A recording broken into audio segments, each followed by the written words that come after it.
Hello ಗೆಳೆಯರೇ, welcome to our channel. ಸ್ನೇಹಿತರೆ, ನನಗೆ ಮದುವೆ ಆಗೋದಕ್ಕೆ ಎರಡನೇ ಮದುವೆ ಆಗೋದಕ್ಕೆ ಒಬ್ಬ ಹುಡುಗ ಬೇಕು ಅಂತ ಮಾಹಿತಿನ ಕಳಿಸಿರೋರು ಶೈಲಜಾ ಪವಾರ್ ಅಂತ. ವಯಸ್ಸಲ್ಲಿ 42ರ ವಯಸ್ಸು. ನೋಡೋದಕ್ಕೆ ಆ ರೀತಿ ಅನಿಸಲ್ಲ, ಬಟ್ ಹೌದು. ಶ್ರೀಮಂತಿಕೆಯ ಕುಟುಂಬದಲ್ಲಿ ಬೆಳೆದು ಬಂದಿರತಕ್ಕಂಥ ಇವರಿಗೆ ಸ್ವಲ್ಪ ಶ್ರೀಮಂತರ ಹುಡುಗ ಸಿಗ್ತಾನೆ ವರ. ಮಧ್ಯದಲ್ಲಿ ಎಲ್ಲನೂ ಕೂಡ ಚೆನ್ನಾಗೇ ಇತ್ತು.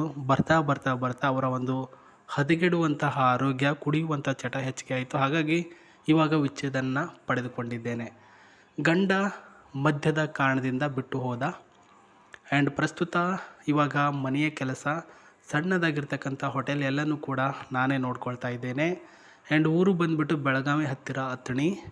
ಕುಟುಂಬದಲ್ಲಿ ಇಬ್ಬರು ಮಕ್ಕಳು ಇದ್ದಾರೆ. ಆ್ಯಂಡ್ ಒಬ್ಬಳು ಡಿಪ್ಲೊಮೊ, ಇನ್ನೊಬ್ಬ SSLC ಓದ್ತಾ ಇದ್ದಾನೆ. ಹವ್ಯಾಸ ಬಂದುಬಿಟ್ಟು ಅಡುಗೆ ಆ್ಯಂಡ್ ನೀರಿನಲ್ಲಿ ಕುಳಿತು ಶಾಂತಿಯ ಜ್ಞಾನ ಮತ್ತು ಆಸ್ತಿಯ ಬಗ್ಗೆ ಏನೂ ವಿಚಾರಣೆ ಇಲ್ಲ, ಎಲ್ಲನೂ ಕೂಡ ಜಾಸ್ತಿನೇ ಇದೆ. ಇವಾಗ ನನಗೆ ಎರಡನೇ ಮದುವೆ ಆಗುವಂತಹ ಅಪ್ಪಟ ಹಿಂದೂ ಹುಡುಗ ಬೇಕಾಗಿದ್ದಾರೆ ಅಂತ ತಿಳಿಸಿರೋದು.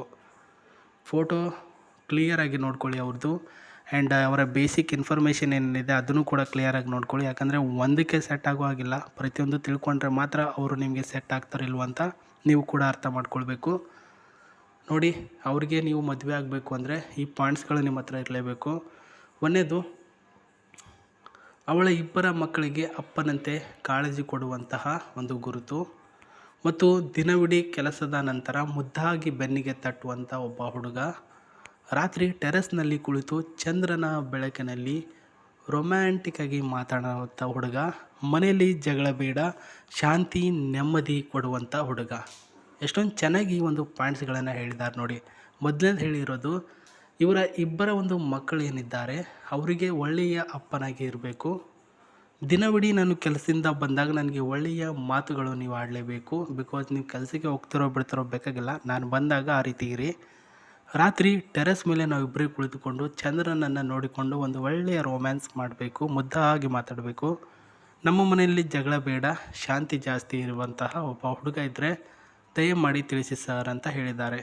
ನೋಡಿ ಸ್ನೇಹಿತರೆ, ನಾನು ಅವ್ರು ಏನೇನು ಹೇಳಿದ್ರು ಎಲ್ಲನೂ ಪಿನ್ ಟು ಪಿನ್ನಾಗಿ ಹೇಳಿದ್ದೀನಿ. ಇವಾಗ ನಿಮ್ಮ ಮೇಲೆ ಡಿಸಿಷನ್ ಬಿಟ್ಟಿರೋದು. ನೀವು ಯಾವ ರೀತಿಯಲ್ಲಿ ಹೇಳ್ತಿರೋ, ಯಾವ ರೀತಿಯಲ್ಲಿ ಕ್ಲಿಯರಾಗಿ ಹೇಳ್ತಿರೋ ಅವರು ನಿಮಗೆ ಅದೇ ರೀತಿಯಲ್ಲಿ ಇಷ್ಟಪಡ್ತಾರೆ. ಆ್ಯಂಡ್ ಇವರನ್ನು ಮದುವೆ ಆದರೆ ನಮಗೇನು ಸಿಗುತ್ತೆ ಗುರು? ಮೊದಲು ಎರಡನೇ ಮದುವೆ ಅಂತೀರಾ? ಹೌದು, ನಿಮಗೇನು ಸಿಗುತ್ತೆ ಅಂದರೆ ಮೊದಲನೇದಾಗಿ ನಿಮಗೆ ಸಿಗೋದು ಇವರ ಮನೆಯಲ್ಲಿ ಒಂದು ಕಾರಿದೆ. ಇಲ್ಲಿ ನೋಡ್ತಿದ್ದಾರಲ್ಲ, ಡಬಲ್ ಎಲೆಕ್ಟ್ರಿಕಲ್ ಮೋಟಾರ್ ಕಾರ್ ಅಂತ ಇದನ್ನ ಹೆಸರು. ಇದು ಚೈನಾ ಮಾಡೆಲ್ ಕಾರ್ ಆಗಿರುತ್ತೆ. ಅವರ ಗಂಡಂದೆ, ಅವರು ಬಿಟ್ಬಿಟ್ಟು ಹೋಗಿರೋದ್ರಿಂದ ಪ್ರಸ್ತುತ ಇವಾಗ ನಿಮಗೆ ಅದು ಸಿಗುತ್ತೆ ನೋಡಿ ಸ್ನೇಹಿತರೆ. ಒಂದನೇ ಆಫರು. ಎರಡನೇ ಆಫರು, 2 ಅಂತಸ್ತಿನ ಒಂದು ಮನೆ ಇದೆ. ಅದರಲ್ಲಿ 1ನೇ ಅಂತಸ್ತು ಇವರ ಹೆಸರಿಗೇ ಇರೋದು. ಹಾಗಾಗಿ ಅದು ಕೂಡ ನಿಮ್ಮ ಹೆಸರಿಗೆ ಆಯಿತು. ಇದು 2ನೇದು. ಮತ್ತು 3ನೇದು ಒಂದು ಬೈಕ್ ಇರೋದು. ಇವು ಸ್ಕೂಟಿ ಇವ್ರ ಹತ್ರ ಕೆಲಸಕ್ಕೆ ಅಂತ ತೆಗೆದುಕೊಂಡು ಹೋಗೋದಕ್ಕೆ. ಆ ಒಂದು ಸ್ಕೂಟಿ ಸಹ ನಿಮ್ಮದೇ ಆಯಿತು. ಇನ್ನೂ ಏನು ಬೇಕು? ವರದಕ್ಷಿಣೆ ಏನಾದರೂ ಬೇಕಾ? ಎಸ್, ವರದಕ್ಷಿಣೆ ನಮಗೆ ಸೀಕ್ರೆಟಾಗಿ ಹೇಳಿರೋದು 2 ಲಕ್ಷ ರೂಪಾಯಿ ವರದಕ್ಷಿಣೆ ಕೊಡ್ತೀನಿ ಅಂತ. ಅದು ಕೂಡ ನಿಮಗೆ ಕೊಡ್ತಾರೆ, ಬಿಡಕ್ಕೆ ಹೋಗಬೇಡಿ. ಆ್ಯಂಡ್ ಒಳ್ಳೆಯ ಒಂದು ಡಬಲ್ ಎಲೆಕ್ಟ್ರಿಕಲ್ ಮೋಟಾರ್, 446ರ ಒಂದು ಮೈಲೇಜಿಂಗ್, ಟಾಪ್ ಸ್ಪೀಡಲ್ಲಿ 200 ಕಿಲೋಮೀಟರ್ ಟಾಪ್ ಸ್ಪೀಡು.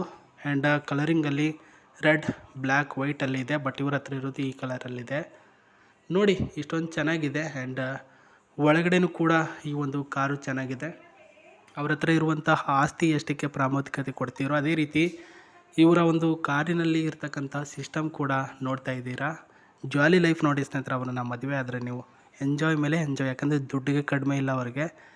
ಬಟ್ ಒಳ್ಳೆಯ ಹುಡುಗ ಆಗಿರಬೇಕು. ಆ್ಯಂಡ್ ಅವರು ಹೇಳಿರ್ತಕ್ಕಂಥ ಪಾಯಿಂಟ್ಗಳನ್ನು ಫಾಲೋ ಅಪ್ ಮಾಡ್ಕೊಂಡು ಹೋಗ್ತಾ ಇರಬೇಕು. ಅಷ್ಟೇ ಇವ್ರಿಗೆ ಸಾಕಾಗಿರೋದು. ಮಾಹಿತಿ ಇದು ಸ್ನೇಹಿತರೆ. ಇದರಲ್ಲಿ AC, ಏರ್ ಬ್ಯಾಗ್ ಆ್ಯಂಡ್ ಒಳ್ಳೆಯ ಒಂದು ಸಿಸ್ಟಮ್ ಇದೆ, ಚೆನ್ನಾಗಿದೆ. ನೋಡ್ತಾ ಇದ್ದೀರಲ್ವಾ, ಇದು ಇವತ್ತಿನ ಒಂದು ವಿಡಿಯೋ ಆಗಿತ್ತು. ಚೆನ್ನಾಗಿತ್ತು ಅಂತ ಅಂದ್ಕೊಳ್ತೇನೆ. ಎಸ್, ಪ್ರಸ್ತುತ sri9591gmail.comಗೆ ನಿಮ್ಮ ಮೇಲ್ ಮಾಡುವ ಮುಖಾಂತರ ಅವರು ಯಾವ ರೀತಿಯಲ್ಲಿ ಯಾರಿಗೆ ಇಷ್ಟ ಆದರು ಅಂತ ನೀವು ಕೂಡ ತಿಳ್ಕೊಳ್ಬೋದು. ಮಾಹಿತಿ ಇದಾಗಿತ್ತು. ಮತ್ತೆ ಸಿಗ್ತೀನಿ ನಿಮಗೆ. ನಮಸ್ತೆ, ಟೇಕ್ ಕೇರ್, ಬಾಯ್.